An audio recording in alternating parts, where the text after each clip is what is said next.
रंगमंच कनाडा की मल्टीकल्चरल फखरिया पेशकश आवारगी विद दानिश में आप सबका खैर मकदम। सारी दुनिया में आबाद मेरे करम फरमाओ दोस्तों, अजीजों, शागिर्दों और फैंस को जावेद दानिश का कनेडियन आदाब। मेरी जबीन अकीदत सलाम कहती है। टोरंटो की एक भीगी भीगी रिमझिम सुबह, 28 डिग्री की हब्स, मौसम गर्मा अपना आखिरी दमखम दिखा रहा है और लगता है बारिश हर शहर और हर मुल्क में इन दिनों हो रही है। मुस्कुराइए कि घंटा भर के लिए सही आप जावेद दानिश के साथ होंगे। आज आपकी मुलाकात एक संजीदा प्रोफेसर, तजुर्बेकार मुहक्किक, बेहतरीन नक्काद और सबसे बढ़कर एक सीजन ट्रांसलेटर से हुआ चाहती है। मोहतरम प्रोफेसर डॉक्टर याकूब अली खां साहिब, अलमारूफ डॉक्टर याकूब यावर, अपनी ज़ात में सिर्फ एक अंजुमन नहीं बल्कि मेरे ख्याल में चलती फिरती पब्लिकेशन मशीन है।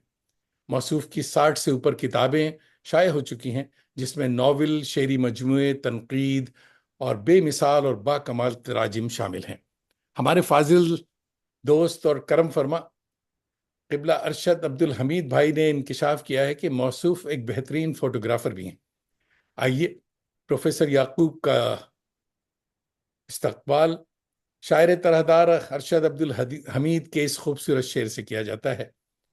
आरजू के सहन से उम्मीद के दर तक हुई, आरजू के सहन से उम्मीद के दर तक हुई, सुबह जो बारिश हुई वो दिल के अंदर तक हुई। Welcome to Awaargi with Danish, season 486 episode. मोहतरम प्रोफेसर याकूब यावर साहिब, आदाब, मिजाज गिरामी। आदाब, बहुत बहुत शुक्रिया जनाब। और इससे पहले कि हम बनारस की गलियों में भटकने लगें, आइए आपकी कुछ नादिर तस्वीरें शेयर करते हैं।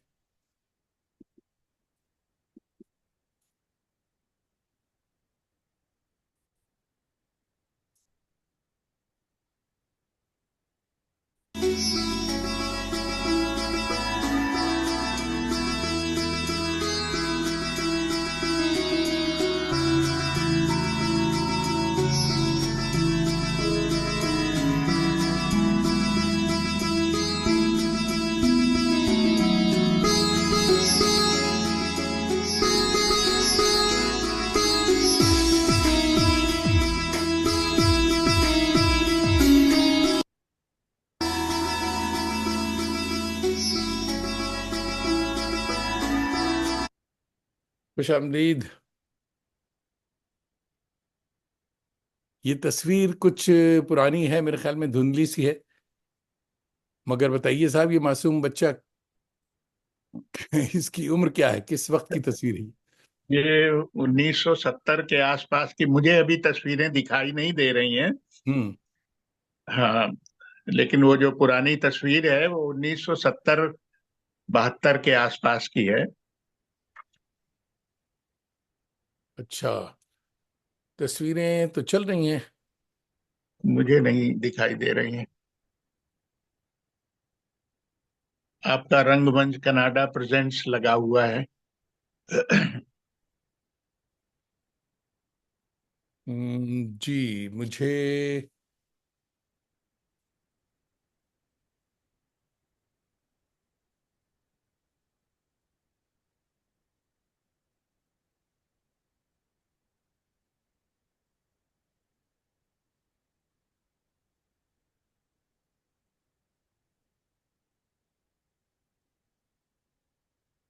ऐसा होना नहीं चाहिए, मगर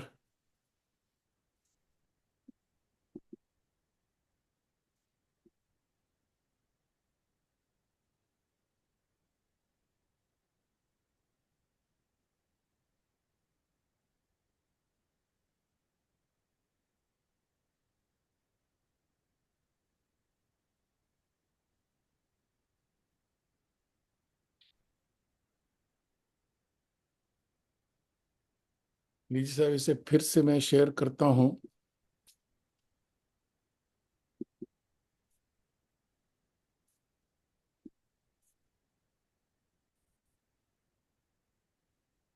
ये तस्वीर, अब हाँ, तस्वीर आई अब? ये तस्वीर 69 के आसपास की है। जी जी। हैदराबाद में खींची गई थी। हाँ। हमारे एक दोस्त वसीम साहब इसमें मौजूद हैं। अच्छा, जी। माशाल्लाह। ये तस्वीर मेरे ख्याल में 1978-80 के आसपास, जिस वक्त मैंने तर्जुमे का काम शुरू किया है, ये उस जमाने की तस्वीर है। Very important. वाह वाह वाह। जी जी। जी। ये ये हम लोग सांची गए थे मध्य प्रदेश में। हम्म, हाँ, वहाँ पे कुछ फैमिली मेंबर्स के साथ। अच्छा, उनके साथ तस्वीर। भतीजे हैं, हमारी बहू है, बेटे साथ ही लड़का है साथ। बीच में बैठा अच्छा। है जो। हाँ हाँ। जी। Okay, good. माशाल्लाह, गुड फोटो। ये एक रस्म इजरा में हमारे एक दोस्त हैं तरफ सिद्दीकी साहब, उनकी एक किताब का रस्म इजरा था, तो उसमें बोलते हुए ये तस्वीर है। वाह। ओरिएंट एक्सप्रेस आ गया साहब, क्या बहुत इंपॉर्टेंट किताब है ये, बड़ी जी जी। अच्छी फिल्म भी बनी इस ये पे। अगाथा क्रिस्टी के तकरीबन 10 किताबों के मैंने तर्जुमे किए जी हैं। जी हाँ, जी हाँ। हाँ, उनमें वंडरफुल। से एक है ये। डॉक्टर जिवागो। वाह। डॉक्टर इस पे ये बात डॉक्टर होंगी। दिवाकर। जी जी। ये भी Agatha Christie. Hickory dickory dock. Creative. Dean Brown का ये बड़ा इंपॉर्टेंट नॉवेल है ये भी, जी हाँ। हाँ जी जी जी। बहुत इंपॉर्टेंट। और क्या कहने हैं साहब, डाविंची कोड। जबरदस्त फिल्म भी बनी इस पे। जी जी। सिद्धार्थ, मेरा वन ऑफ ये माय मेरा फेवरेट पहला नॉवेल। तर्जुमा है जो मैंने किया था। अब तक इसके 6 एडिशन छप चुके हैं अच्छा। हिंदुस्तान पाकिस्तान से। हम्म। जी। बहुत अच्छा नॉवेल है ये। और बहुत अच्छी फिल्म भी हाँ बनी थी इस पे। जी हाँ। जी जी। शशि कपूर उसमें थे, जी हाँ। हाँ, और सिमी ग्रेवाल। जी हाँ। देखी थी हमने वो फिल्म। जी। ये भी बहुत इंपॉर्टेंट किताब है साहब, कृष्णमूर्ति ये की बात है। जय कृष्णमूर्ति, मैं यहाँ पे जय कृष्णमूर्ति फाउंडेशन है बनारस में। जी जी। उसका कॉलेज है बसंत कॉलेज। उसमें मैं तकरीबन 18 साल तक काम करता रहा। तो अच्छा। उस जमाने में मैंने कृष्णमूर्ति की कई किताबों के तर्जुमे किए थे। Good good. हम्म हाँ, जो वहीं से फाउंडेशन से छपी थी। हम्म ये एक हमारे साउथ अफ्रीका में दोस्त हैं वसंत दवे। हम्म। उन्होंने इसका तर्जुमा अंग्रेजी में किया था, तो ये किताब। ये नॉवेल है आपका बेहतरीन। ये हाँ, मेरा अपना नावल है ये। जी। वाह। इसके 4 जबानों में तर्जुमे हो गए हैं, अंग्रेजी, हिंदी और सिंधी में, और उर्दू। जी हाँ, जी हाँ। वाह। ये रजा असलान की एक किताब है, इस्लाम की तारीख पर है, और बड़ी तहलका खेज किताब है। कंट्रोवर्शियल भी काफी रही है। अच्छा, अमेरिका में ही रहते हैं ये तो ये रजा इंग्लिश, असलान साहब। इंग्लिश की है ये? इंग्लिश इंग्लिश से इंग्लिश उर्दू। से। जी हाँ, जी no okay. God but God हाँ, इसका बहुत नाम है। मशहूर किताब है, जी हाँ। मशहूर किताब। भाई वाह, गुड फोटो। जी। हम्म। ये भोपाल की ये मध्य प्रदेश उर्दू एकेडमी ने एक प्रोग्राम किया था, तो ये नुसरत मेहदी साहिबा नुसरत। हैं वहाँ जी। की जो डायरेक्टर हैं। और एक ये भोपाल के बड़े हर दिल अजीज शायर हैं, जफर साहबाई। जी हाँ। क्या बात है, बहुत इंपॉर्टेंट तस्वीर है ये साहब। इंतजार हुसैन आए थे उस जमाने में, मैं वहीं बसंत कॉलेज में काम करता था। हम्म तो प्रिंसिपल हैं और अंग्रेजी की ये प्रोफेसर हैं, और हम्म, इंतजार हुसैन के साथ मेरी तस्वीर। वाह। ये मुझे एजाज दिया गया था, आजम खान साहब हैं ये, जो जी वजीर थे उस जमाने में। जी। अलीगढ़ में मेरे सीनियर हुआ करते थे। अच्छा अच्छा। जी। ये भी बेचारा बड़ी प्रॉब्लम में घिरा, इधर उधर से घिरा हुआ है। हाँ। या जी हाँ जी हाँ। ठीक है साहब, be happy, it drives people crazy. 1 minute में हम्म। आपने एक सदी का सफर करवा दिया। और जनाब, बहुत खूब। आइए हम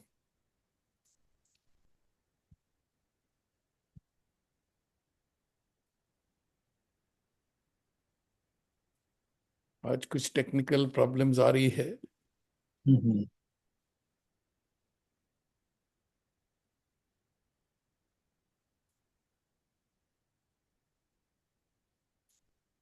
जी।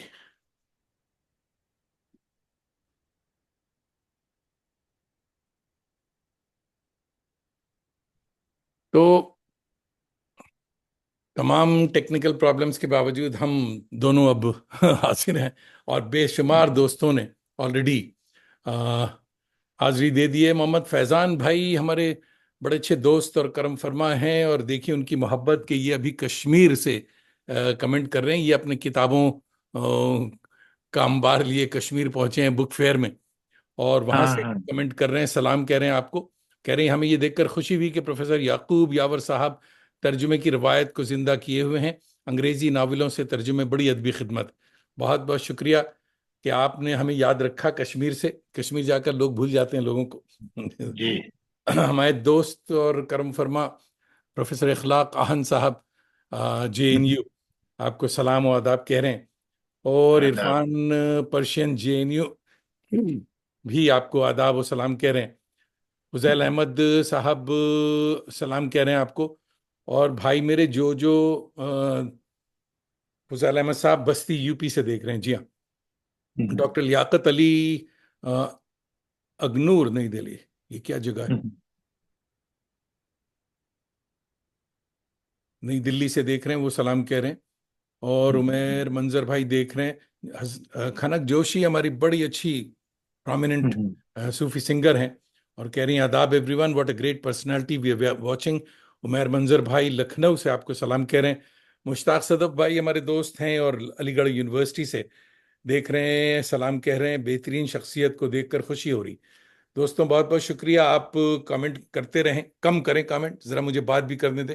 और साथ साथ ये ज़रूर बताएं कि आप कहाँ से देख रहे हैं, कि मैं याकूब यावर साहब को बताता रहूं कि देखिए साहब उनके चाहने वाले किस किस कोने में मौजूद हैं। तो जनाब, हुजूर वाला एक बेहतर, आप मसरूफ तरीन और डेडिकेटेड कलमकार हैं, मगर ऐसे संजीदा फनकार बचपन में अक्सर शोख और शरीर हुआ करते हैं। आप अपनी बताएं कि बचपन कैसा था। मेरे साथ कुछ अलग था। अच्छा। मेरे बचपन में उस तरह की शरारतें और नहीं थी जैसे आमतौर में सुनने में आती हैं। जी जी। अ, मैंने मेरे असल में वालिद जो थे उनकी अपनी एक लाइब्रेरी थी। मजहबी आदमी थे, तो मजहबी किताबें उसमें ज्यादा होती थी, लेकिन इक्का दुक्का कुछ अदबी किताबें भी उसमें हुआ करती थी। तो मैं उससे इस्तेफादा करता रहता था। इसके अलावा उन्होंने मुझे 4 साल की उम्र में मेरे लिए एक बच्चों का रिसाला जारी करवा दिया था। अरे वाह। मैं वो पढ़ता रहता था। नूर रामपुर बढ़िया। से निकला करता था उस जमाने में। मशहूर। अभी भी निकलता है। जी जी जी। तो वो मैं पढ़ा करता था। और रफ्ता रफ्ता कुछ हमारे गांव में, मैं कोट, या जिला फतेहपुर में एक गांव है कोट, हम्म। मेरी पैदाइश वहीं की है।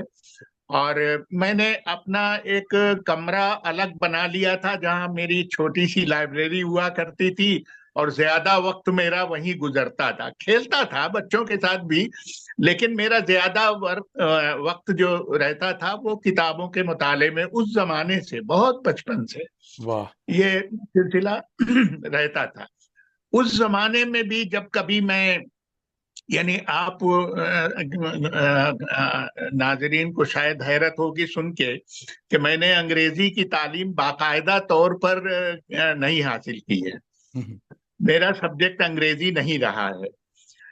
बस अपने तौर पे, अपने शौक की वजह से मैंने पढ़ता रहा, और जो भी थोड़ा बहुत सीखता रहा। अब भी मैं समझता हूँ कि मेरी अंग्रेजी कमजोर है और उतनी अच्छी नहीं है जितनी होना चाहिए थी। लेकिन बहरहाल मेरा काम चल जाता है उससे, और मैं उसमें कोई, लेकिन जब भी मैं बचपन में भी 10-12 साल की उम्र में कभी कोई अंग्रेजी की किताब या कोई मजमून आता था तो लगा करता था कि ये उर्दू में होता तो कितना अच्छा होता। वाह। तो तर्जुमे के ताल्लुक से उस जमाने में भी मेरे जहन में ये बात आई थी, लेकिन अमली तौर पर ऐसा मैंने बचपन में कुछ किया नहीं। इसके बाद मैं हाई स्कूल तक मेरी तालीम UP में हुई। यूपी बोर्ड से। उसके बाद मैं भोपाल चला गया और बाकी की मेरी तालीम वहीं की है। तो वहां पे हुआ ये कि मेरे एक दोस्त थे, हबीब अहमद साहब। वो मेरे क्लास फेलो भी थे एमए में। तो वो अपने किसी दोस्त को तोहफे में देने के लिए सिद्धार्थ लाए थे। अच्छा। मैंने उनके कमरे में देखा, मैंने कहा तुम्हारा अंग्रेजी से क्या लेना देना, ये किताब यहाँ क्यों रखी हुई है? तो बोले भाई फलां की बर्थडे है और मुझे ये तोहफे में देना है। वो वाह। बर्थडे 2 दिन बाद थी। तो मैंने कहा रात भर के लिए मुझे दे दो। तो मैं अच्छा। रात भर ले गया और रात भर में पढ़ डाली। हम्म। सुबह जब दूसरे दिन मैंने उनको वापस किया, तो मैंने कुछ ब्रीफ किया उसके बारे में कि भाई ये नॉवेल ऐसा है वैसा है। तो उनका बड़ा तजस्सुस बेदार हुआ। अरे कहने लगे यार उर्दू में होता तो हम भी पढ़ लेते। अच्छा। हमने कहा हम इसको उर्दू में कर देते हैं। अच्छा। तो मैंने एक आदमी को पढ़ने के लिए उस नॉवेल का तर्जुमा किया। भैया, वाह वाह वाह। मैं हर इतवार को अपने उस्ताद अब्दुल कवी दस्तनबी साहब से मिलने के लिए जाया करता था। तो वो मुसव्वदा लेकर मैं उनको दिखाने के लिए कि ये मैं ठीक किया है कैसा है, ये लेके गया। इत्तेफाक से वहां नसीम बुक डिपो के नसीम इन्होनवी साहब बैठे हुए थे। तो उन्होंने मुझसे पूछ लिया कि तुम्हारे हाथ में क्या है, तो मैंने उनको दे दिया। उन्होंने 2-4 वर्क पलटे उसके, कुछ कहीं कहीं से कुछ पढ़ा, बोले तर्जुमा तो यार बड़ा अच्छा कर लेते हो, अच्छा। ऐसा करो ये मुझे दे दो, मैं इसको छापूंगा। वाह। तो वो मैंने दे दिया और वो ले गए, और जाहिर है कि महीने 1.5 महीने के अंदर वो छप के आ गई। बस पूछिए मत, मेरी पहली किताब थी किसी वो भी, तो ये वो हाँ ये पहली किताब थी। और किस सन की ये बात? ये बात है 1980 के आसपास की। वाह वाह वाह वाह। वाह। 1980 के अच्छा आसपास की साहब, है। बहुत से लोग बेचैन हैं आपको सलाम हम्म। करने के लिए। न्यूयॉर्क जी से जी। हमारे बहुत ही अच्छे थिएटर के दोस्त हैं महमूद अहमद। और महमूद हाँ अहमद हाँ हाँ। साहब की बड़ी इंपॉर्टेंस है कि साहब ये शाहिद अहमद देहलवी साकी के जी जी जी साहबजादे हैं। जी जी। हाँ और हाँ हाँ। जी हाँ, महमूद अहमद भी तर्जुमे का काम करते रहते हैं और ये न्यूयॉर्क में है, आपको आदाब कह रहे हैं। और आयशा सिद्दीका साहिबा जो है मेरे ख्याल में मद्रास चेन्नई से देख रही हैं, आपको सलाम कह रही हैं। अब्दुल हई खान हमारे बड़े अच्छे दोस्त हैं और करम फरमा हैं, आजकल प्रोफेसर हो गए। याकूब यावर साहब के बारे में जानने का इश्तियाक था। उन्होंने अकेले बहुत ज़्यादा काम सर अंजाम दिया है, उन्हें तर्जुमे का बड़ा इनाम दिया जाना चाहिए। जी हुजूर, इस चीज को दोबारा आप दोहराएं कि नाम दिया जाना चाहिए। ये अभी सबों ने नहीं सुना, खाली सालिया रशीद साहिबा हमारी करम फरमा हैं और ये इलाहाबाद यूनिवर्सिटी से आपको सलाम कह रही हैं। असलम फारूकी भाई भी हमारे करम फरमा हैं, ये हैदराबाद से सलाम कह रहे हैं। और असल हैदराबाद से याकूब यावर साहब की खिदमत में डॉक्टर मोहम्मद असलम फारूकी का सलाम, तर्जुमा मेरा भी शौक है, सलामत रहें। बहुत खूब। कनक जोशी फरमा रही हैं एक आदमी के लिए पूरा तर्जुमा, वाह, बहुत बड़ी बात। अच्छा, हैदर खान साहब भी सलाम कह रहे हैं मगर ये बताने में झिझक रहे हैं कि कहाँ से देख रहे हैं। भाई ज़रूर बताइए। और जो जो हजरात ये नहीं बताते कि महल्ले का नाम कि कहाँ से देख रहे हैं, तो मैं उनका नाम नहीं लेता। तो दोस्तों, सवाल भी कुछ कर लेने दीजिए। साहब, आपने बता दिया एक तो बहुत ही इम्पोर्टेंट, मेरी पसंदीदा किताब, मेरा पसंदीदा नॉवल और बहुत ही पसंदीदा फिल्म थी वो। शशि कपूर और सिमी की बहुत ही अच्छी फिल्म बनी थी।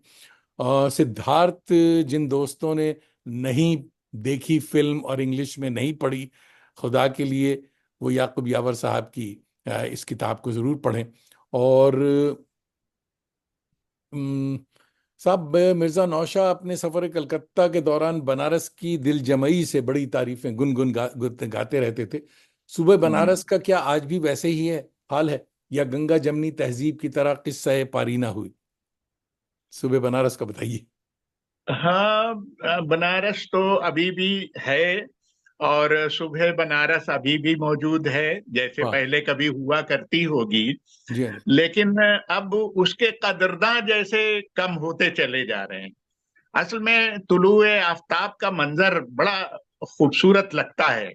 वाह। गंगा के किनारे बैठकर देखने में। तो लोग सूरज निकलने के पहले वहां काफी लोग अभी भी पहुंचते हैं, घाट पे पहुंच जाएंगे और वहां बैठकर उसका वो मंजर देखते हैं, लुत्फानंदोज होते हैं उससे। ये जाहिर है, ये जो सुबह बनारस है, इसने तो गालिब जैसे शख्स को भी अपना गिरविदा बना लिया था। वाह। और वो उनका इरादा एक दिन बनारस में रुकने का था, 1 महीने रुके एक थे। महीने जी हाँ। हाँ, 1 दिन रुकने के लिए आए थे कि आगे उन्हें कलकत्ता के लिए रवाना हो जाना है, लेकिन वो 1 महीने तक बनारस में रुके वाह वाह। और बहुत अच्छा। मसनवी चरागे दैर उन्होंने यहाँ तख्लीक वही की। लिख दिया, वही लिख दिया। अच्छा जनाब, मोहम्मद फैज़ान भाई अपने टीए पे कश्मीर में मौजूद हैं, किताबें बेच भी रहे हैं, दिखा भी रहे हैं, और साथ साथ हम्म। प्रोग्राम भी देख रहे हैं। ये इनका जी बड़ापन जी। है। इससे पता चलता है कि आदमी बाज़ौक़ है और कि आवारगी में हमारे साथ शामिल हैं। मोहम्मद फैज़ान भाई एक ऑफ़र आपको दे रहे हैं जो कि मैं सुबह आपको दे चुका हूँ। तो फैज़ान भाई हम्म। को मालूम होना चाहिए कि इस ऑफ़र में मेरा भी हिस्सा रहेगा। आपको मुझे भी डिनर कराना होगा, क्योंकि याकूब यावर साहब ने डिनर का वादा कर लिया है। समझे साहब। मोहम्मद फैज़ान कह रहे हैं कि हम इनके तर्जुमा शाये करके पूरी उर्दू दुनिया तक पहुंचाना चाहेंगे। माशाल्लाह, वेरी गुड। हम्म। मुझे काश ये प्रोग्राम, मेरी कम इल्मी कि अगर महीना पहले भी ये प्रोग्राम होता तो आज आपकी किताब भी कश्मीर गई होती। मगर देर आयत दुरुस्त आयत। अच्छा, जब मेरे और भी पब्लिशर दोस्त आए हुए हैं यहाँ, अगर उनका नाम नहीं लिया तो वो चाय नहीं पिलाएंगे जब मैं दिल्ली जाऊंगा। अर्शिया किताब वाले भी आपको सलाम कह रहे हैं दिल्ली से। और जनाब अर्शिया से मेरी कई किताबें शाया हुई जी हैं। हाँ, जी हाँ। नहीं, हाँ। बुनियादी तौर पे शरीफ आदमी है, इजहार हमारे दोस्त हैं, जी लेट जी जी। लतीफ़ हैं, मगर ये उनकी मैंने कमजोरी है या मजबूरी है, क्योंकि मसरूफ बहुत ज़्यादा हैं। और हम्म। अच्छा साहब, कुछ दोस्तों का इश्तियाक है अभी, क्योंकि अभी पूरी तरह हमने दस्तरखान खोला नहीं है, मगर सवाल हम्म। ये आना शुरू हो गए। कुछ दोस्तों का इश्तियाक है कि मालूम किया जाए कि आप सोते कितने घंटे हैं और इतना कुछ लिखते कब हैं? देखिए, मुझे याद आ रहा है कि वहाँ दिल्ली में एक सेमिनार हुआ था, उसमें हनीफ नकवी साहब स्टेज पर थे और उन्होंने माइक पर बाकायदा कहा था कि हमारे एक दोस्त हैं, उनका नाम याकूब यावर है, हाँ वो आदमी नहीं जिन्नात है। हाँ, बिल्कुल सही कहा था।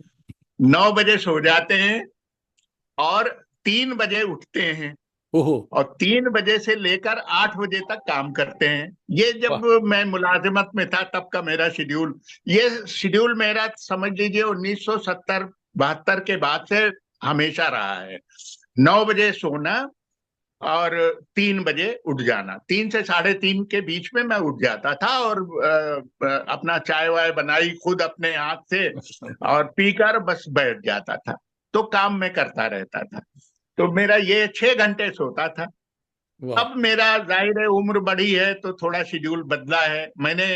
डॉक्टर कह रहे हैं भाई 6 घंटे ना काफी हैं, तो और देर तक सोया कीजिए, लेकिन ये बड़ा मुश्किल है। मैं 6 घंटे में आंख खुल जाती है, जिंदगी भर की आदत है। आदत है जी। तो अब मैं थोड़ा ताखिर से सोने लगा हूँ, हम्म। 10 साढ़े 10 बजे। और कोशिश करता हूँ कि सुबह 6 बजे, 5 बजे, 6 बजे से पहले ना उठूं। अच्छा जी। तो ये अब आज का मेरा मामूल ये है कुछ। Good good. नहीं, अब आपने मेरे अपनी पास वक्त ही वक्त है, पूरा दिन रहता है, तो वो मसला नहीं है कि मुलाजमत में जाना है इसलिए पहले काम कर लेना चाहिए। मैं दिन भर काम करता हूँ। वाह वाह। नहीं साहब, आपने अपनी सेहत का और अपनी मुस्कुराहट का राज बता दिया। और हम्म। मगर कुछ दोस्त ये भी मालूम करना चाह रहे हैं कि भाई नाश्ते में खजूरों के अलावा क्या खाते हैं आप? ये इतना इतना काम करने की जी नाश्ता तो मैं बहुत हल्का सा करता हूँ। जी जी। हल्का फुल्का कोई नाश्ता, कोई सभी जो भी घर में तैयार हो जाए वो ले लेता हूँ। अच्छा। खाना दोपहर में खाता हूँ 2 बजे के करीब, हम्म। और 7 बजे, 7:30 बजे के करीब रात का डिनर खाना करते खा हैं। लेता जी, हूँ। जी। नहीं, बहुत अच्छा है। अच्छा जनाब, फिरदौस जहां साहिबा गालिबन पटना से देख रही हैं और हम्म, आपको सलाम कह रही हैं। अ, और जनाब अच्छा, तर्जुमा निगारी जो है वो उर्दू वालों के दरमियान, मैं तो उसे सेकंड क्लास कहता था, आपने उसे थर्ड क्लास बता दिया उस दिन कि साहब थर्ड क्लास सिटीजन समझा जाता है। गो कि अब बड़े हम्म। बड़े कैश प्राइज तर्जुमे पे मिलने लगे हैं, लोगों की आंखें खुलने लगी हैं। मगर फिर भी तर्जुमे का काम उतना नहीं हो रहा है जितना होना चाहिए। और आपने बता दिया कि तर्जुमा के शौक बचपन से ही था और सिद्धार्थ पहले तर्जुमा कर लिया। मगर ये बताइए तर्जुमा क्यों जरूरी है? देखिए, जिस वक्त मैंने तर्जुमे का काम शुरू किया था, उस वक्त तर्जुमे की बहुत अच्छी हालत नहीं थी। मैं अंग्रेजी से उर्दू तर्जुमे तक ही महदूद रहना चाहता हूँ। जी जी। जाहिर है दूसरी जबानों में अरबी, फारसी और ये काम होता रहा। जी अच्छा।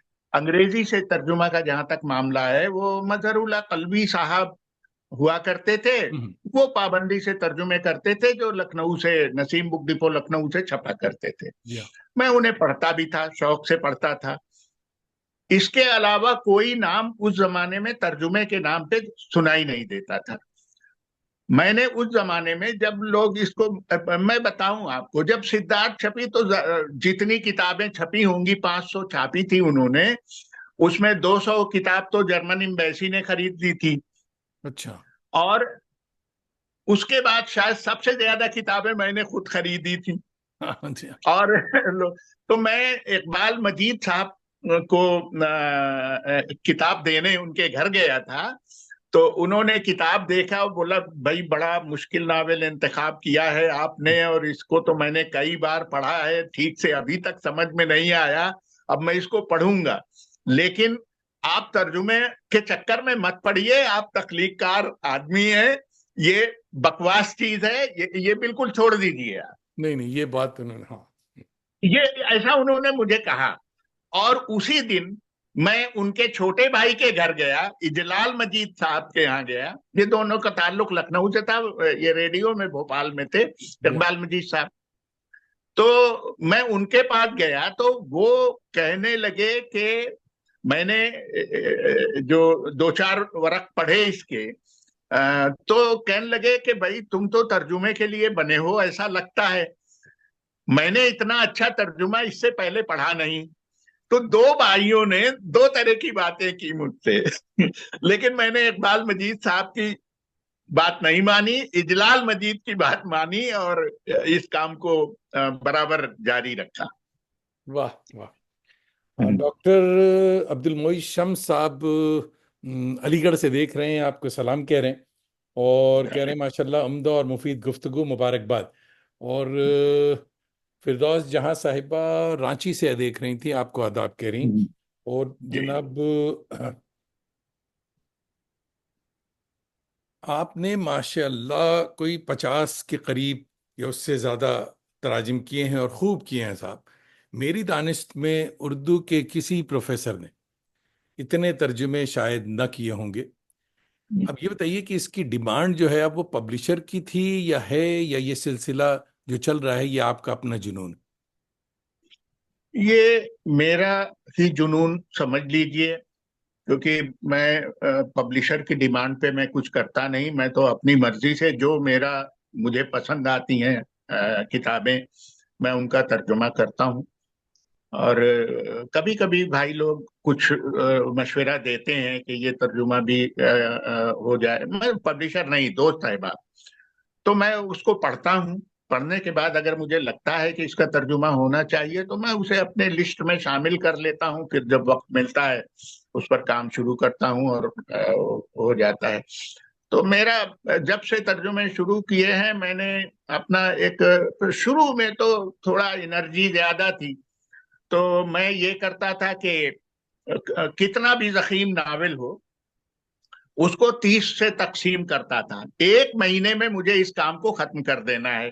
ओफो। रोजाना कितने सफात का तर्जुमा आया मेरे हिस्से में, उतने सफे मुझे करना ही करना है। ओहो। और अगर जो बीमारी या किसी वजह से किसी दिन मैं काम नहीं कर सका, तो अगले दिन मुझे डबल काम करना है। तो अच्छा। इस तरह से हमेशा मैं एक महीने के अंदर किताब को तैयार कर लिया, अब नहीं कर पाता लेकिन कर लिया करता था। तो एक जो महमूदुर रहमान फारूकी साहब थे, आजकल के एडिटर शमसुर रहमान फारूकी, महबूबुर रहमान फारूकी, महबूब फारूक। वो शमसुर रहमान फारूकी के भाई, तो उन्होंने मुझको पब्लिकेशन डिवीजन से एक किताब दी और कहा ये बहुत हमको अर्जेंट चाहिए। सरदार वल्लभ भाई पटेल की बायोग्राफी थी कि आप मुझे एक महीने के अंदर ये करके, तो मेरे लिए तो कोई ये मुश्किल काम नहीं था कि एक महीने में करना है। वो किताब मैंने जाती तौर पर उनको 15 दिन के अंदर दिल्ली जाकर दे दी। अच्छा अच्छा। तो उनको बड़ी हैरत हुई कि ये कैसे मुमकिन कर लिया आपने, 15 दिन में चले। और मेरा मेरा नाम वहां पे उन्होंने दर्ज कराया कि भाई आइंदा कोई काम हो तो। मैंने 2-3 किताबें वहां के लिए की तर्जुमा, और जाहिर है सरकारी इदारा है तो कुछ पैसा वैसा भी मिल जाता है वहां से। हाँ। लेकिन ये कि मुझे एक बड़ा काम मिला था अलीगढ़ से। काजी अफजाल साहब को एक जमाने में एक प्रोजेक्ट मिला था, अंबेडकर की तहरीरों का उर्दू तर्जुमा। उस जमाने में मेनका गांधी वजीर होती थी उस शोबे की, उनके जरिए ही वो प्रोजेक्ट मिला था अफजाल साहब को। तो उनके कई ट्रांसलेटर्स को जमा किया था उन्होंने, उसमें एक मैं भी था। लेकिन मुझसे जो नमूना मंगवाया था उन्होंने, उसको देखने के बाद उन्होंने कहा कि आधी किताब, 35 जिल्दों का काम था वो, हम्म। बोले हर अल्टरनेट जिल्द आपको करना है, अब ओह। बाकी में सारा हिंदुस्तान करेगा। ओह। ये उन्होंने किया, तो मैंने एक जिल्द का काम किया। लेकिन वो फिर गवर्नमेंट का वो प्रोजेक्ट कहाँ चला गया कुछ पता नहीं, पैसा वैसा भी नहीं मिला, कुछ भी नहीं हुआ और वो खत्म हो गया मामला। तो लेकिन मैंने ऐसा महसूस किया जब मुझे तर्जुमे का पैसा मिला तो अच्छी खासी रकम थी। तो हाँ, उसके बाद जब मैंने इस तरह का तर्जुमा करना शुरू किया तो अंदर से कैलकुलेशन चलने लगता था।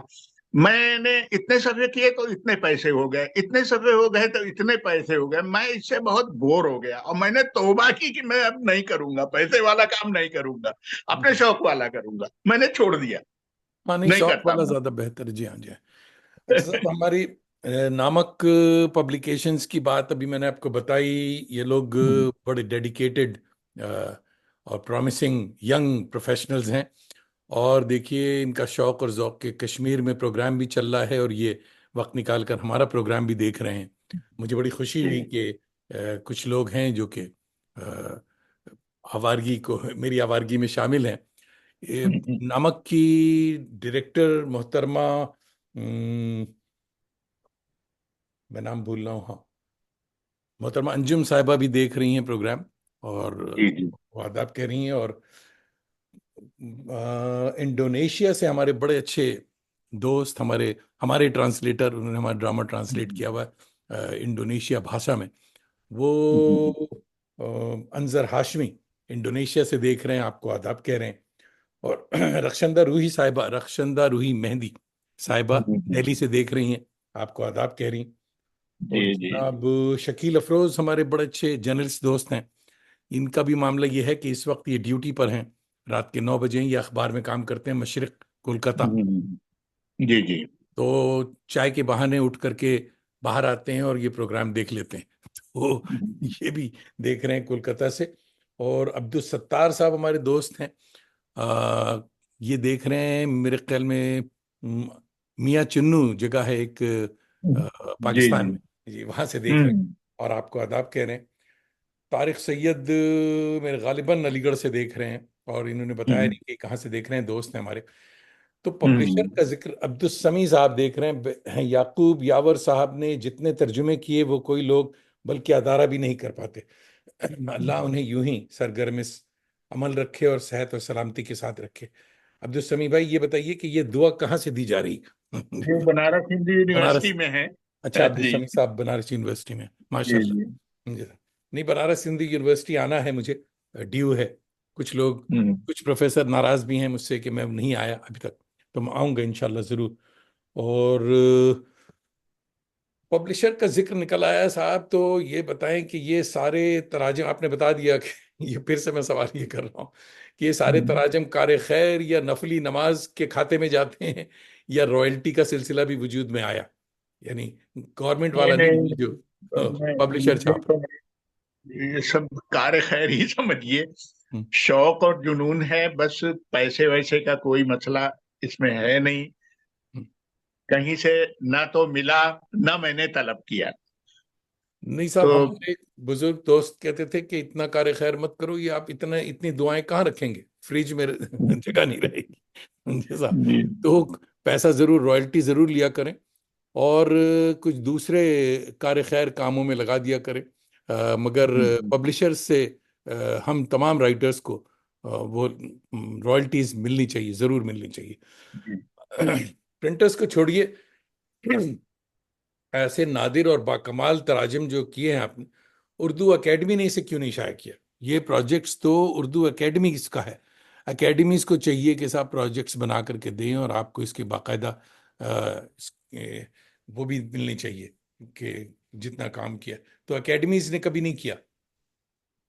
अब देखिए, एकेडमीज का मामला तो आपको अंदाजा होगा कि किस तरह वहां पे काम होता है, क्या है। तो हम्म। मैं कभी उम्मीद नहीं रखता कहीं से कि ये लोग कुछ करेंगे। हम्म। तर्जुमा उनके तरजीहात में शामिल नहीं है। Very sad. यहाँ पे जो उत्तर प्रदेश उर्दू एकेडमी है, मुझे तो नहीं लगता कि कोई तर्जुमा उन्होंने छापा है। तो ऐसे ही है बस। हम्म। प्रिंटर्स को के अब अलावा ये चलिए समझ साहब। लीजिए आप कि देखिए, नसीम बुक डिपो के बंद हो जाने के बाद ये आग लग गई थी वहां पर। मेरे हम्म। भी दो तीन मुसव्वदे जल गए वहां पे, जिनकी कोई नकल मेरे पास नहीं थी। ओहो। तो वो इदारा बंद हुआ तो आप ये समझिए कि 1990 से लेकर और 2005 तक, यानी 15 साल मैंने कोई तर्जुमा नहीं किया, इसलिए कि तर्जुमे को शाया करने वाला कोई था ही नहीं। हम्म। फिर उसके बाद पाकिस्तान वालों से कुछ राब्ता बना और उन्होंने मुझे कहा कि आपकी सारी किताबें हम छापेंगे। तब जो है ये नए सिरे से शुरू हुआ, हम्म। और फिर मैंने लग के फिर से ये काम करना शुरू कर दिया। हम्म। तो इस तरह से चल रहा है। और ये कह सकते हैं कि जो जो पब्लिशर्स हैं या जो किताबें मेरी छाप रहे हैं और लोगों तक पहुंचती है और उनके रिस्पॉन्स मुझे मिलते हैं, तो उससे मेरी बड़ी हौसला अफजाई होती है। हम्म। मुझे और किसी चीज की तमन्ना है नहीं। तो ठीक है, लोग पढ़ते हैं, लोग जानते हैं, मेरे लिए यही काफी है। फिलहाल तो ऐसे ही है। हम्म। तब तारिक सैयद साहब आपको आदाब कर रहे थे, ये आसनसोल से देख रहे हैं और आदाब कह रहे हैं आपको। अच्छा अच्छा साहब, आइए जी। तर्जुमे के ऊपर कुछ बात करें कि golden age of detective fiction, इस हम्म। पर आपने बड़ा काम किया है। उनकी मादाम, बल्कि डेम एगाथा क्रिस्टी आपकी मंजूर हम्म। नज़र हैं। ओरिएंट एक्सप्रेस से लेकर हिकरी डिकरी डॉक तक इनके बेशतर हम्म। क्लासिक का आपने तर्जुमा किया है। इस जी। इंतखाब की कोई खास वजह? ये कोई खास वजह तो नहीं है। शुरू में मैंने 4 नावलों के तर्जुमे तो नसीम इन्होंनवी साहब की फरमाइश पे किए थे। और उसके बाद ये कि मुझे अच्छी लगी वो।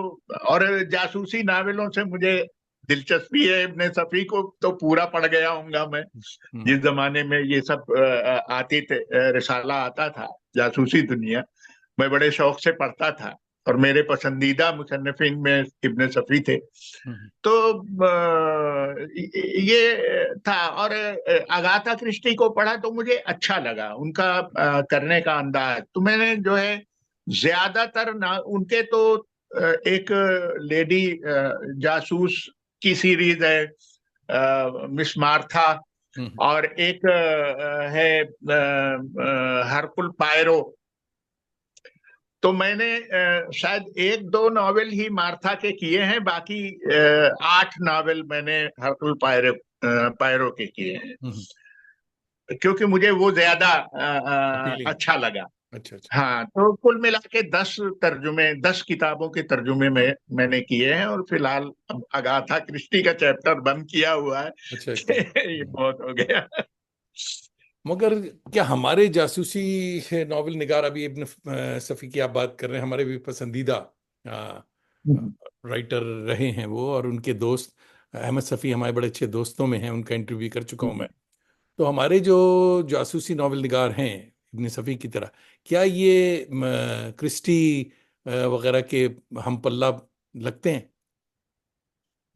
मुझे सच, मेरे दिल की बात पूछें हम्म तो इब्ने सफी मुझे क्रिस्टी से बेहतर लगते हैं। हम्म उसका सबब शायद ये हो कि वो मेरी अपनी जबान में होता हाँ है, और जी हाँ। ज्यादा दिलचस्पी से मैं उसे पढ़ सकता हूँ, जबान का मजा ले सकता हूँ। हम्म अंग्रेजी में जो लिखा जा रहा है, तो मुझे इब्ने सफी को मैं पसंद करूंगा अगाथा क्रिस्टी के मुकाबले में। बिल्कुल। हालांकि अगाथा क्रिस्टी ने भी सुना है कि इब्ने सफी की तारीफ की थी।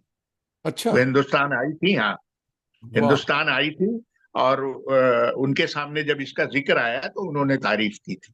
वाह वाह। मगर क्या जासूसी दुनिया की तरह इन जासूसी तराजिम की मांग उर्दू वालों में हुई? यानी जो जासूसी नॉवेल्स आपने किए, जैसे कि सफ़ी मुझे की। ऐसा लगता है, खास तौर से पाकिस्तान में मैंने ये देखा कि वहां अभी रीडरशिप है। हम्म तो अब पढ़ने वाले हैं, और मुझे अगाथा क्रिस्टी को पसंद करने वाले बहुत बहुत लोग हैं, बहुत लोग। बहुत लोग हैं। हम्म इसके अलावा देखिए, मैंने मारियो पूजो के नॉवेल गॉडफादर का तर्जुमा किया, और फिर गॉडफादर सीरीज के 4 नॉवेल थे, वो चारों के तर्जुमे मैंने किए। तो आप ये समझिए कि पाकिस्तान से 2017 में गॉडफादर का पहला एडिशन निकला था, और 2024 में नवा एडिशन छपा है। ओहो। हम्म पाकिस्तान से उस तर्जुमे का नवा एडिशन छपा है। हम्म तो जाहिर है कि लोग पढ़ रहे हैं, बिक हम्म, रही हैं किताबें, तो मुझे खुशी होती है, जाहिर है, क्योंकि वो मुझे हर हर एडिशन में कवर बदल देते हैं, और तो मुझे भेजते हैं। अब किताबों का आना जाना तो इस वक्त बंद है, डाक का निजाम बंद है, तो नहीं नहीं किताबें मुझे नहीं मिल पा रही हैं। नहीं नहीं नहीं नहीं, आप बहुत सादा लो हैं। और जी। जो पब्लिशर 9 किताबें छाप के बैठा है वो बहुत ज़्यादा अक्लमंद है। किताबें हम्म। अभी भी आ रही हैं, कनाडा तक से आ जाती हैं। आप उनसे जी, कहिएगा कि मेरे भाई, अब की एडिशन जो छपेगा उसकी 5 कापियां कम से कम दुबई भेज दें, और दुबई से हिंदुस्तान आ जाएगी। ऐसी कोई ये बात मैंने नहीं किया, है। ये मैंने किया। हाँ। तो उसमें ये होने लगा कि पाकिस्तान में अब जो भी हालात हो मैं नहीं जानता, लेकिन उनका कहना यह है कि डाक का जो खर्च आ रहा है, वो 20 किलो के एक बंडल पे तकरीबन 26,000 रुपए का खर्च आता है, दुबई हम्म भेजने में, हम्म सऊदी अरब भेजने में। मेरे को एक अजीज हैं, 2-3 बार ऐसा हुआ कि 20 किलो के बंडल उन्होंने वहां भेजे, और फिर उन्होंने मुझे भेज दिए, लेकिन अब ये सिलसिला भी मुनक़ते हो गया। तो हम्म इधर 6-7 किताबें ऐसी होंगी जो अभी मुझ तक नहीं पहुंच पाई हैं।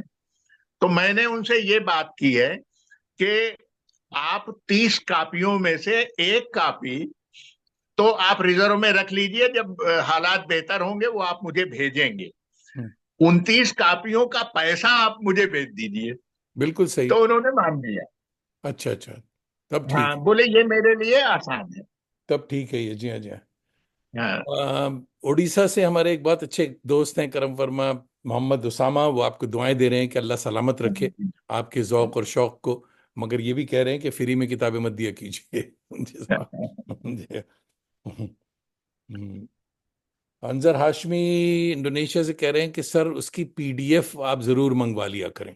ये अच्छा मशवरा है कि जो भी किताब वहां छपी है उसकी पीडीएफ मंगवा लिया करें। मुझे मैं तो डायरेक्ट कंप्यूटर पे ही लिखता हूँ, हाँ। हाथ से लिखता नहीं। जी। तो पीडीएफ वगैरह तो सब मेरे पास ही रहता है, मैं ही भेजता हूँ उनको। अच्छा, हाँ, ये वो भी बात, मगर मैं एक, किताब की शक्ल में भेजता हूँ उनको, कोई मेहनत नहीं करनी पड़ती, उसकी हम्म, पूरी सेटिंग करके भेजता हूँ। पब्लिशर हम्म, को कोई मेहनत नहीं करनी पड़ती, वो सिर्फ छाप देता है, उसको उसी तरह छाप देता है, हम्म। नहीं, अब प्रूफ आपकी रीडिंग मुलाकात करके। मुझसे हो गई है, मैं आपको तरीके जी बताऊंगा कि जी। पब्लिशर को कैसे हैंडल करना है। मैं दूध का जला जो होता है वो छाछ फूक फूक के पीता है। तो ये सारी चीजें मैं तजुर्बा करके बैठा हुआ हूँ, तो इंशाल्लाह वो बताऊंगा आपको। और डॉक्टर जिवागो, डाविंची, कामो का परदेश और परदेसी, सिद्धार्थ कृष्णमूर्ति का फलसफा, साहब बहुत काबिल कदर, बहुत बड़े बड़े काम आपने किए हैं। इस पर कामयाब फिल्में बन चुकी हैं। मगर क्या रिस्पांस उर्दू के अहले ज़ौक़ और असातिज़ा का भी था इन कामों में? उन्होंने फिल्में तो नहीं देखी, अंग्रेजी फिल्म नहीं देखते, मगर ये इन किताबों पे नहीं, किसी ने कुछ तबसरा लिखा? देखिए टीचिंग कम्युनिटी में मुझे ऐसे लोगों की बड़ी कमी महसूस होती है। जो एक तो उर्दू में ये मसला है कि जो टीचर्स जो उर्दू के हैं, वो बहुत कम लोग हैं जो अंग्रेजी से वाकिफ हैं। जी हाँ, जी हाँ। तो वो बाहर का अदब नहीं जानते, न जी। पढ़ते हैं, न उसके बारे में कोई उनको मालूमात होती है। हम्म, तो है मतलब ये कि अ, कुछ लोग हैं जो पढ़ते भी हैं, और ये ऐसा भी होता है कि कुछ लोगों ने उसको अंग्रेजी में पढ़ा, टीचर से बाहर की दुनिया में, हम्म, तो उन्होंने उसे अंग्रेजी में पढ़ा और फिर मेरा तर्जुमा पढ़ा। तो कुछ लोग कहते हैं कि जो मजा अंग्रेजी में आया वो उर्दू में नहीं आया, ऐसा भी बोलने वाले लोग हैं। हम्म। और कुछ लोग कहते हैं कि आपका तर्जुमा पढ़ते हैं तो ओरिजिनल का मजा आता है, जी हाँ, जी हाँ। हमें तो बिल्कुल एहसास ही नहीं होता कि ये किताब उर्दू में नहीं लिखी गई है, अंग्रेजी में लिखी गई है। तो हर तरह के कारी, और आजकल तो फेसबुक और ये सब की वजह से लोगों की राय और मालूम होती रहती है कि भाई क्या रिस्पांस है लोगों का। एक, हाँ, मशवरा ये भी है कि आपकी अपनी एक फेसबुक पे एक पेज होना चाहिए या एक साइट होनी चाहिए, और उस पे ये किताबें लगी हों ई बुक्स के नाम पे, कि हम्म। अगर आपको पैसे से वो नहीं है, समझे, तो ई बुक्स के तौर पे अगर लगी हों ये किताबें, तो उससे जो पढ़ रहे हैं, फिर पढ़ने वालों का माने दायरा वसी होगा। और कुछ हम्म। लोग, लखनऊ में हमारे एक दोस्त हैं श्रीवास्तव, नीलभ हाँ, श्रीवास्तव। वो मेरी हम्म, मेरी किताबें उनके पास बहुत हैं। अच्छा, लगी हुई हैं। हाँ, तो लगी हैं उसमें। नीलभ और वो तो रॉयल्टी भी देते हैं, रॉयल्टी दे वो रहे हैं हर ना, हाँ, साल कुछ ना कुछ भेजते रहते हैं। भेजते रहते हैं। हाँ, नहीं, वो अच्छा बच्चा है, वो हमारे कनाडा से तैयार होके गया, यहाँ से पढ़ बढ़ के गया है। अच्छा। जी। जी जी और जी वहाँ जी। है, जी हाँ।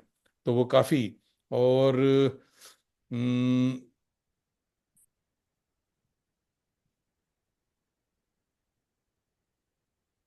कुछ बहुत ही अच्छे दोस्त देख रहे हैं, मगर उन्होंने अभी तक ये नहीं लिखा कहाँ से देख रहे हैं, तो फिर मैं बताता हूँ आपको। क्या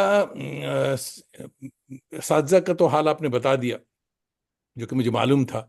मगर यूथ जो है हमारा, यूथ उर्दू का जो, मुझे ये पूछते हुए भी अजीब सा लग रहा है कि यूथ पढ़ रहा है ये किताबें, यूथ के अंदर कोई दिलचस्पी, हमारे जवान क्या कर रहे देखिए, हिंदुस्तान में तो उर्दू की रीडरशिप बहुत कम हो गई है। हैं? हम लोगों ने देखा है कि 70s 80s में आप किसी भी बस में चढ़ जाइए तो कम से कम आधे लोगों के हाथ में किताबें दिखाई दिया करती थी। हम्म, वो सफर के दौरान, उसको ट्रेन में किताबों के बगैर सफर नहीं होता था। जी हाँ। लेकिन अब ये सब सिलसिला मोबाइल ने ले लिया, ये जगह ले ली है, और अब यूथ की तरफ से बड़ी मायूसी है। हम्म, कम से कम इस तरह के चीजों को पढ़ने का। लेकिन जो लोग हैं, यानी उर्दू के रीडरशिप जो भी है, उसमें तर्जुमे पढ़ने का शौक ज्यादा है। हम्म। उसकी वजह ये है कि हर आदमी के अंदर एक फितरी तजस्सुस होता है कि बाहर की दुनिया में क्या हो रहा है। क्या हो रहा तो वो लोग भले उर्दू की कोई किताब ना पढ़ते हों, लेकिन वो उर्दू में तर्जुमा जरूर पढ़ेंगे, इसलिए कि उससे अमेरिका के बारे में मालूम हो रहा है, ब्रिटिश लोग कैसे, उनका कल्चर क्या है, वो किस तरह से जिंदगी गुजारते हैं, ये सारी चीजें जाहिर है कि उन नॉवेलों में आती हैं। तो अच्छी बात है ये। तर्जुमा पढ़ने वालों की तादाद ज्यादा है। हम्म उर्दू की किताबें देखिए बिकती नहीं है हिंदुस्तान का, जहां तक मामला है। यहाँ पे बस यही कल्चर रह गया है कि पैसे दे के किताब छपवाना और बांट देना।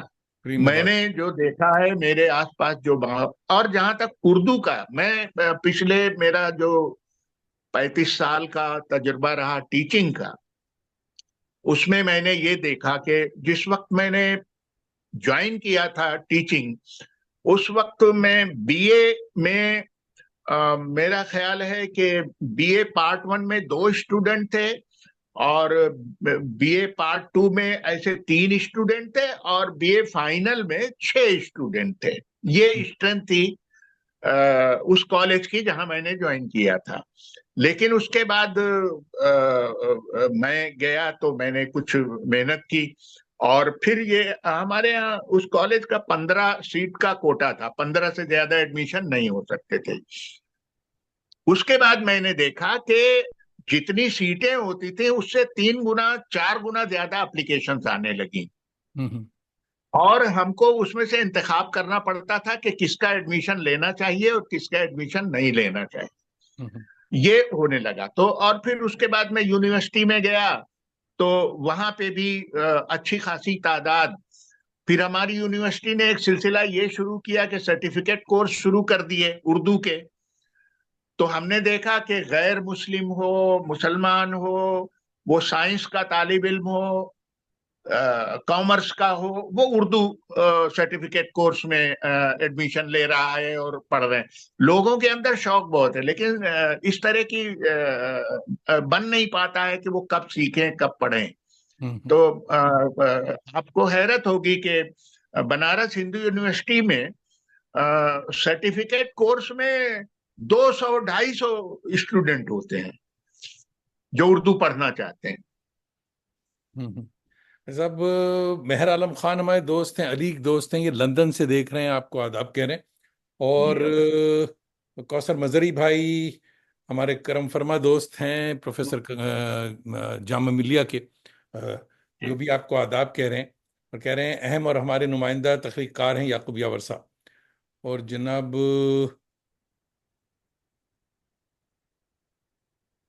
कौसर भाई कह रहे हैं कि इनके 2 नावल दिलमन और इजर इज़ाज़ील दिल बहुत, हाँ, पसंद आए, बहुत ज़्यादा अच्छे नावल हैं। जी हाँ, ये आप बस सही कह रहे हैं। अच्छा, एक सवाल छूट गया था। हमारी खनक जोशी पूछ रही हैं कि खनक जोशी के अंदर भी उर्दू पढ़ने और सीखने का बड़ा ज़ौक और शौक़ है। अलीगढ़ यूनिवर्सिटी में एडमिशन लिया है इन्होंने अभी बीए उर्दू में। और अच्छा। खनक पूछ रही हैं कि किताबें ऑनलाइन अवेलेबल हैं, कहाँ से मिल सकती हैं जी। तो खनक, मैं आपको अब बाद में बताऊंगा, I know way to get these books. तो हम्म, ऑनलाइन तो मुझे नहीं लगता कि ये है। हाँ, नहीं, ऑनलाइन भी मेरी लगाते कुछ हैं ये लोग तो। किताबें अमेजन पे हैं। अमेजॉन कुछ पे है। किताबें अमेजन हाँ, पे हैं। अच्छा अच्छा। हाँ। मगर ऑनलाइन का जो है ना, ये ई बुक का सिलसिला आपको करना होगा खुद से। जी, हम्म, ये चीज़ें बहुत ज़रूरी हैं। ये पब्लिशर वब्लिशर का चक्कर छोड़िए आप, जो अच्छा पब्लिशर है ठीक है उसको दीजिए। और जब हम्म, उससे कुछ ना मिलने की वो है, तो आप खुद से ऑनलाइन इसको काम करवाइए। देखिए साहब, तर्जुमे का मामला ये है कि मैं जापान गया 89 या 90 में। तो हम्म, वहाँ हमने देखा कि सारी दुनिया का जो अदब आलिया है उसका उन्होंने हम्म, जापानीज में तर्जुमा कर दिया, यानी हर जबान हम्म, की। वहाँ मुझे हिंदी वाले भी मिले, इंग्लिश उर्दू वाले भी, इंग्लिश वाले भी। उर्दू डिपार्टमेंट के वो प्रोफेसर सुजुकी ताकेशी हमारे दोस्त थे, उनका इंतकाल हो गया अब। तो उन्होंने साहब बताया, वो दिखाया उन्होंने अपनी पूरी लाइब्रेरी। और 2 किताबें मेरे ख्याल में, परमेश्वर सिंह और काली शलवार, ये 2 किताबें उन्होंने हम्म, तर्जुमा की थी, बड़ी खूबसूरत जिल्दें, जैपनीज में, मेरे पास है अब तक। वो मुझे तोहफे में उन्होंने दिया। अच्छा, हम्म, बहुत ज़्यादा मुझे खुशी भी हुई और बड़ी खिफ़्फ़त भी हुई कि साहब हम लोगों ने, उर्दू वालों ने जापानी तर्जुमा कितना किया, बहुत हम्म, कम किया है। वहां से आने हम्म, के बाद उनकी फरमाइश पर फिर उन्होंने कहा कि तुम तो ड्रामे के आदमी हो। कुछ चीज़ें उन्होंने तोहफे में दी। नो हम्म, ड्रामे, जापानी ड्रामा होता है, उसको फिर हमने, उसके कुछ ड्रामे तर्जुमा किए हमने। जी साहब। मगर वो जो जौक और वो जो उनकी डेडिकेशन थी, वो हमारे यहाँ जीरो है, बिल्कुल नहीं। यूनिवर्सिटी लेवल जी। पे तो जीरो है। नहीं समझे साहब, हम्म। बिल्कुल नहीं। अच्छा साहब, मैं थिएटर के तालिब इल्म हूँ, कुछ दोस्त कहते हैं नौटंकी वाले हैं। तो आपने आगा हशर काश्मीरी के 8 जिल्दों में आगा हशर को फिर से रिवाइव किया है, कुछ उसकी तफसील बताएं मुझे साहब, बहुत इंपॉर्टेंट है ये। ये ऐसा है कि आगा हशर तो ये बनारस में ही रहते थे। जी हाँ, जी हाँ। उनका घर अभी तक यहाँ पे मौजूद है, और उनके खानदान के लोग भी हैं। तो उनके एक भतीजे थे, आगा जमील काश्मीरी साहब। वो हमारे जो एक महदूद सा हल्का अहबाब है उसमें शामिल थे वो। और हफ्ते में 2 दिन उनके घर में बैठक होती थी, जिसमें हनीफ नकवी साहब, कभी कभी बिस्मिल्लाह खां साहब, ये सब लोग आ जाते थे और बातें हुआ करती थी। तो उसी जमाने में आगा जमील साहब ने कहा कि भाई हम चाहते हैं कि आगा हशर का कुल्लियात छप जाए, तो आप इस सिलसिले में कुछ कीजिए। तो हमने कहा ठीक है, करते हैं। तो हनीफ नकवी साहब ने अपना नेशनल काउंसिल जो है, NCPUL, वहां से एक प्रोजेक्ट लिया, और हम दोनों ने मिलकर ये काम शुरू किया, आगा जमील साहब और मैंने। लेकिन एक जिल्द का काम हुआ था कि उनका इंतकाल हो गया, और उसके बाद फिर ये काम मैंने किया। बाकी का काम जाहिर है कि उनके खानदान के लोगों ने, बल्कि आगा जमील साहब ने अपने बच्चों को कह दिया था कि याकूब यावर साहब को अलमारी की चाबी दे दी जाए, आगा हशर के अलमारी की, और वो जो चाहें करें। तो मेरे लिए ये सहूलत हो गई थी। आसानी और हो गई। उनकी अपने जो मुसव्विदे थे ड्रामे के, उससे बराह रास्त आगा हशर के नाम से नकली ड्रामे इतने ज्यादा बाजार में हैं। जी हाँ, जी देखिए, हाँ। उन्होंने उर्दू और हिंदी मिला के कुल 25 ड्रामे लिखे हैं। हम्म, लेकिन आपको 80-85 ड्रामे बाजार में मिल जाएंगे। जी हाँ, है। हम्म, तो उस जमाने में ये सब नकल करके और नकली नामों से छाप देना, और ये सब होता था। होता था, जी हाँ। आगा हशर ये नहीं चाहते थे कि उनका कोई ड्रामा छपे, तो वो बहुत संभाल के रखते थे। कहते थे छपेगा तो मुझे क्या फायदा होगा, ओहो। तो कोई भी स्टेज कर लेगा। तो ये वो छपने नहीं देते। अपनी जिंदगी में उन्होंने कोई ड्रामा छपने नहीं दिया, किसी को नहीं दिया, वो महफूज रखते थे।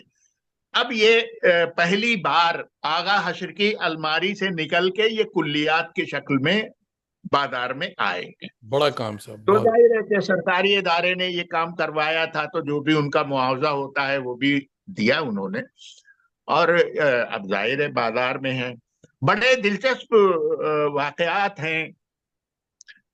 एक एक ड्रामा है उनका, सीता बनवास। हम्म, हिंदी में उन्होंने महाराजा चरखारी के फरमाइश पर उन्होंने वो ड्रामा लिखा था। और महाराजा चरखारी से उन्होंने उस जमाने में 50,000 रुपए का मुतालबा किया था। ओहो। ये अगर आप मुझे 50,000 रुपए दें तो मैं ये ड्रामा लिखूं। ड्रामा उन्होंने लिख दिया, वो पैसे उनको मिल गए। उसके सारे वो कागजात वगैरह उनके अलमारी में मौजूद हैं, जो खतो किताबत और ये सब। इसके बाद महाराजा ने कहा कि इसको हमारे यहाँ स्टेज कर दो। तो उन्होंने कहा देखिए, इसकी बात नहीं हुई थी, अरे मरवा दिया। ये ड्रामा स्टेज नहीं होगा और ना छपेगा। तो उन्होंने स्टेज करने के लिए, महाराजा ने उस ड्रामे को स्टेज करने के लिए आगा हशर की ड्रामा कंपनी को खरीद दिया। ओहो। और ड्रामा, ये मेरे ख्याल में टाइम ज्यादा हो गया क्या। नहीं नहीं, बताएं आप थोड़ा सा टाइम। हाँ। तो खरीद लिया, और उसके बाद आगा हशर को उसका जिम्मेदार बनाया, मैनेजर बनाया, और आगा हशर ने वो ड्रामा वहां स्टेज किया। उसके बाद वो उनकी कंपनी उनको डोनेट कर दी उन्होंने। वाह, वाह। तो इस तरह, यानी अपने जमाने के बहुत दौलतमंद मुसन्निफ थे वो। जी हाँ। और उनके ड्रामे बहुत मकबूल हुआ करते थे। ये किबला, हाँ। तो गुस्ताखी माफ, आपने आगा हशर पे काम किया, कुछ तो सीखिए उनसे। समझे साहब, ये लेन देन का मामला। इतना काम करके भी आपने छोड़ रखा है सब। जी साहब, हमारे सलीम मोहिद्दीन साहब कह रहे हैं कि आगा हशर आपका वाकई बेहद अहम काम है। और कौसर मजहरी भाई एक फरमाइश कर रहे हैं मगर आज मुमकिन नहीं। कह रहे बिस्मिल्लाह खान साहब के हवाले से नशिस्त की कोई बात अगर याद हो तो बताएं। तो वो अभी बड़ा मसला है, तो अभी वो हम नहीं बता सकते क्योंकि वक्त बिल्कुल कम है। और जनाब, आपका फ्रेम भी फ्रीज हो रहा है, होना नहीं चाहिए मगर देखिए। हेलो, आप दोस्तों, थोड़ी सी प्रॉब्लम आई है और याकूब यावर साहब फ्रीज हो गए। जी साहब,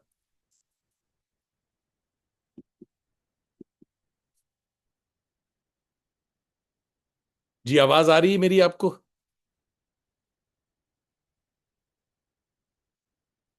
हम्म, मेरे ख्याल में कोई टेक्निकल प्रॉब्लम बनारस से हुई है जिसकी वजह से हमारे मेहमान आउट ऑफ टच हो गए, मगर उनको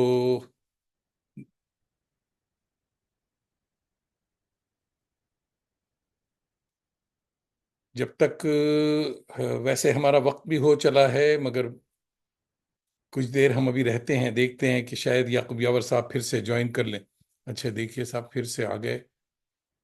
और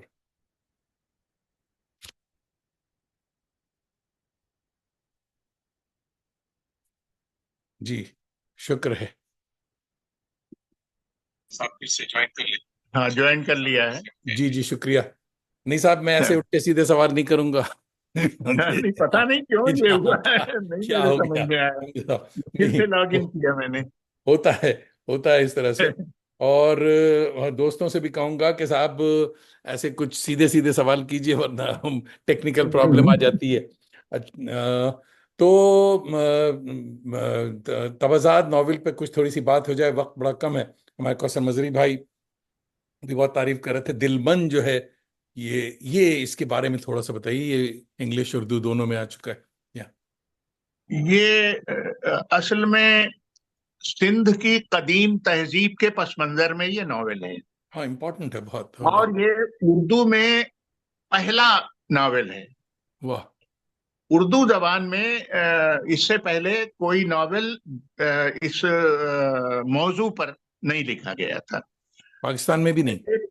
हाँ, पाकिस्तान में एक नॉवेल मुस्तनसिर हुसैन तारड़ का आया था, पतला सा बहाव नाम था उसका, लेकिन वो जो है उसका मकसद दूसरा था। मुझे लगता है वो तहजीब को उतना ज्यादा उन्होंने अहमियत नहीं दी थी। हम्म तो इसको मैंने ये असल में मौजू मुझे बहुत पसंद था। तो जब मैंने पहली बार नॉवेल लिखने का इरादा किया तो इसी मौजू को चुना। और मैंने तकरीबन 3-4 साल तक अमेरिकन इंस्टीट्यूट की लाइब्रेरी हुआ करती थी उस जमाने में बनारस में। तो मैंने इंडस वैली के बारे में काफी कुछ वहां से इस्तेफादा किया। और बहुत तहकीक के बाद मैंने ये नॉवेल लिखा। इस नॉवेल में कोई बात तारीख के खिलाफ नहीं है, कोई चीज ऐसी नहीं है, और दिलचस्प है। हम्म इस पर तो मैंने बताया कि कोई किसी किताब से मुझे माली तौर पर कोई मुनफियत नहीं हुई, लेकिन इस नॉवेल ने मुझे कुछ नफा भी दिया है। चलिए, मुबारक हो। काफी लिखा है। और उर्दू में 3 एडिशन इसके छप चुके हैं, हिंदी में 2 एडिशन छप चुके हैं, अंग्रेजी में 2 एडिशन छप चुके हैं, और सिंधी में अभी छपना छपना है हिंदुस्तान पाकिस्तान से। मगर ये किसने ये पब्लिशर कौन था इसका? देखिए, पहले तो जो पहला एडिशन इसका छपा था वो तो मैंने अपने पैसे से छपवाया था।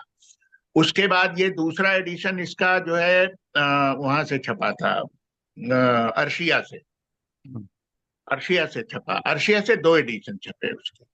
और इसके बाद पाकिस्तान से जमहूरी पब्लिकेशंस है लाहौर में, वहां से ये छपा। फिर हिंदी में ये हिंदी में एक नागार्जुन, एक शायर हुआ करते थे हिंदी के, नागार्जुन। बिहार के। उनके एक साहबजादे हैं दिल्ली में, रमाकांत त्रिपाठी, शायद यही नाम है अगर मैं भूल नहीं रहा तो। उनका एक प्रेस है यात्री प्रकाशन के नाम से, तो वहां से छपा था ये। 1997 में पहली बार उर्दू में छपा था और 98 में हिंदी में था। वो तर्जुमा मैंने ही किया था हिंदी में। तो काफी मकबूल हुआ, लोगों ने उसे पसंद किया, बहुत अच्छे तबसरे आए। तो मैंने ये नॉवेल जो है 3 हिस्सों में असल में लिखने का मेरा इरादा था। उसके 2 हिस्से आ चुके हैं। एक, इसका जो दूसरा हिस्सा है वो धवलदीप नाम है उसका, या और तीसरा हिस्सा अभी भी मैं लिख नहीं पाया हूँ। उसका नाम हरियूपिका है, जो हड़प्पा का असल नाम है, और हड़प्पा को बुनियाद बना के उसको लिखना है। तो देखिए कब मौका मिलता है उसको पूरा करने में। ये 3 हिस्सों में मुकम्मल होना था। गोपालगंज से हमारे दोस्त अफरोज आलम साहब आपको सलाम कह रहे हैं, और सलीम मोहिद्दीन भाई आपको मुबारकबाद कह रहे हैं। और नहीं, ये इम्पोर्टेंट काम है। ये तीनों तवाज़ात काम जो आपका, वो भी शेरी मजमूए भी आपकी जंबील में जी। काफ़ी हैं। और हम्म। इससे पहले कि वक्त वाकई ख़त्म हो जाए, तबर्रुकन कुछ सुना दें, क्योंकि शायरों की भीड़ ज़्यादा है और वो नाराज़ हो जाएंगे कि साहब हम लोगों का हक अदा नहीं किया। जी साहब। देखिए एक गजल के जी हाँ। 2 4 शेर सुना देता हूं मैं। अता हो जी। मतलब है जी हाँ। कि खजीने ज़हनो फिक्र हुस्ने लबे गोहरबार मांगता हूँ। वाह खजीने ज़हनो फिक्र हुस्ने लबे गोहरबार मांगता हूँ। हकीर कतरा हूँ और दामन में बहरे ज़ख़्ख़ार मांगता हूँ। ओहो, वाह वाह वाह, वाह वाह वाह। सजी नए ज़हनो फिक्र हुस्ने लबे गोहरबार मांगता हूँ। हकीर जी, कतरा हूँ और दामन में बहरे ज़ख़्ख़ार मांगता हूँ। वाह और मेरा कलम अमनो आश्ती के पयाम लिख लिख के थक चुका है। वाह, वाह वाह वाह। मेरा कलम अमनो आश्ती के पयाम लिख लिख के थक चुका थक है। चुका है। मेरे खुदा मैं लरसते हाथों में फिर से तलवार मांगता हूं। क्या बात है, वाह वाह वाह वाह, वाह वाह वाह। मेरा कलम अमनो आश्ती के पयाम लिख लिख के थक थक चुका चुका है। है। मेरे खुदा मैं लरसते हाथों में फिर से तलवार बार मांगता मांगता हूं। हूँ।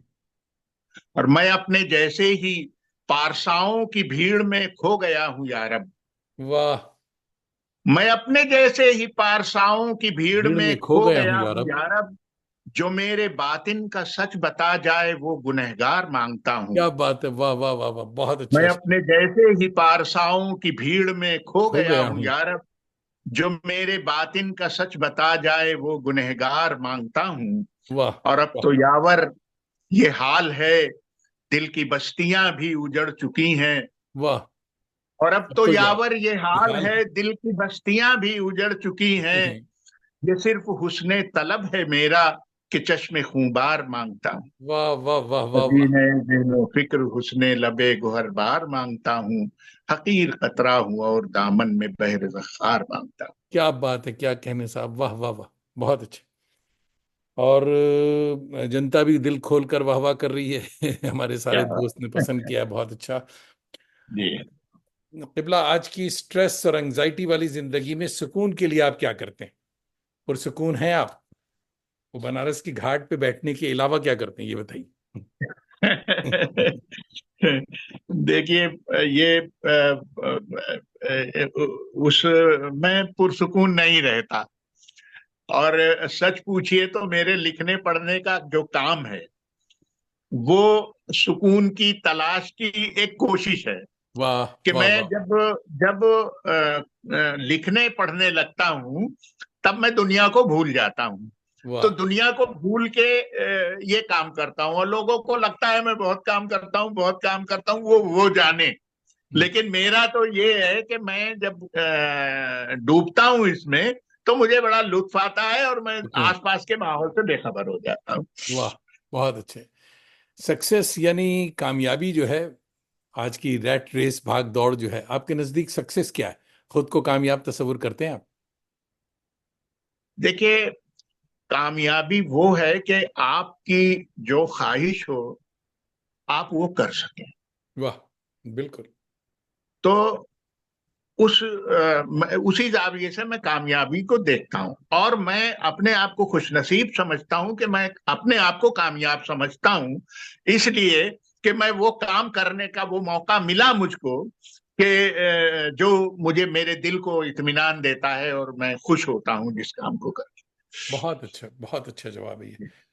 हमारे फैजान भाई मेरे ख्याल में टी ब्रेक है कश्मीर में तो वो सुन रहे हैं प्रोग्राम और कह रहे हैं बेहतरीन सर, बहुत अच्छे।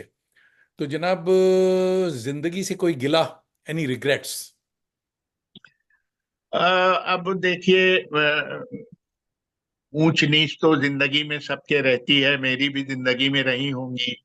तो अब जिस उम्र में आ गए हैं, वहां काय का गिला शिकवा, जो कुछ है सब ठीक है। गनीमत। खुदा ने जिस तरह से जिंदगी, असल में बहुत ऊंच नीच आई, वो जाहिर है कि जाती बातें नहीं कर पाए हम लोग, लेकिन ये है कि मेरे एक चचा, चलिए बता देते हैं दो जी जी चार जुमलों में। जी। जर्मनी में रहते थे, और वो मुझे अपने साथ जर्मनी ले जाना चाहते थे उस वक्त जब मैंने हाई स्कूल किया था। और फिर हमारे वालिद और हमारे चचा के बीच में कुछ गड़बड़ हुई, और मेरा जाना वहां रुक गया, मैं नहीं जा पाया। तो उस जमाने में मुझे बड़ी तकलीफ हुई। इस दिल की बात। एक था, हम जर्मनी में जा रहे हैं, और दोस्तों से भी कह रखा था कि हम जर्मनी जा रहे हैं। बिल्कुल। और जाहिर है, उम्र 20 साल से कम ही रही होगी उस वक्त, हम्म। जिस वक्त की ये बातें हैं। तो जब नहीं जा पाया मैं, तब मैं घर से भाग गया। अच्छा। हाँ, एहतिजाजन घर से भाग गया और लापता रहा बहुत दिन तक। तो उसी बीच में बस अपने शौक के काम करता रहा कुछ, और लिखना पढ़ना तो हर जमाने में जारी रहा, लेकिन 5 साल तक मेरे घर वालों को नहीं मालूम था कि मैं कहाँ हूँ। ओहो। हाँ, तो मैं हैदराबाद में था उस जमाने में। तो बस ये कि उसके बाद फिर भोपाल आ गया, फिर मुलाजमत में आ गए, ये सब होता रहा। तो बस ठीक है, गुजर गई जिंदगी, और कुछ खट्टी कुछ मीठी। खुदा का शुक्र है कि जी। मुझे आखिर में वो जगह मिली जो मैं चाहता था, और जो मेरी दुनिया थी। बहुत अच्छे साहब, बहुत अच्छे। किबला प्रोफेसर याकूब यावर साहिब, तहे दिल से आपका शुक्रिया। आपने न सिर्फ अपना कीमती तर्जुमे वाला वक्त इनायत किया, बल्कि तराजिम के रमूज से मजीद आगाही बख्शी और इसकी ज़रूरियत के बारे में, इसकी जितनी इम्पोर्टेंस है वो बताया। और दोस्तों, आप सबका भी फर्दन फर्दन शुक्रिया। हर शंबा सैटरडेज आपकी शब और मेरी सुबह, आप न सिर्फ हमारी आवारगी को वक़ार बख्शते हैं, बल्कि अपनी दोस्ती का भरम भी रखते हैं। अपने अहबाब और उर्दू के ताज़ादम शहसवारों को भी आवारगी पर राग़िब किया करें। साथ ही यूट्यूब चैनल को सब्सक्राइब करने का हुनर भी बताया करें कि दिल से दिल को राह और चिराग से चिराग जले तो तादीर रोशन रहा करता है। अगले हफ्ते हमारे मायानाज मेहमान होंगे संजीदा नॉवेलिस्ट मोहतरम जमील अख्तर साहिब। मौसूफ ने कुर्रतुल ऐन पर बहुत काम किया है, ज़रूर शरीक हूँ। अब तो जाते हैं बुतकदे से मीर, फिर मिलेंगे अगर खुदा लाया। इंशाअल्लाह, तो इंशाल्लाह इंशाअल्लाह। ज़रा सा मैं इसे सब रैप अप कर दूं। और